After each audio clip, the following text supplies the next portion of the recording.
யோஜிரோ, அம்மா சொல்லுங்க. நீ ஏன் அதிக பலசாலியா பிறந்தன்னு உனக்கு தெரியுமா? பலவீனமானவங்களை நீ காப்பாத்தணுன்றதுக்காக. இறைவன் உனக்கு கொடுத்த இந்த பலத்தை வச்சு எப்பவும் மத்தவங்களை நீ காயப்படுத்த கூடாது. உன் சுயநலத்துக்காக யாரையும் காயப்படுத்த கூடாது. இந்த விஷயத்த என்னைக்கும் நீ மறக்கவே கூடாது. மாட்டேன்.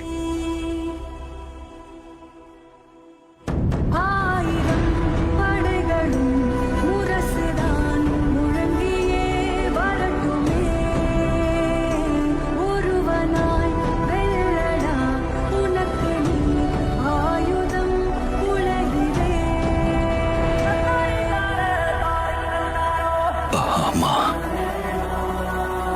நான் செஞ்சது சரி நீங்க நினைக்கிறீங்களா?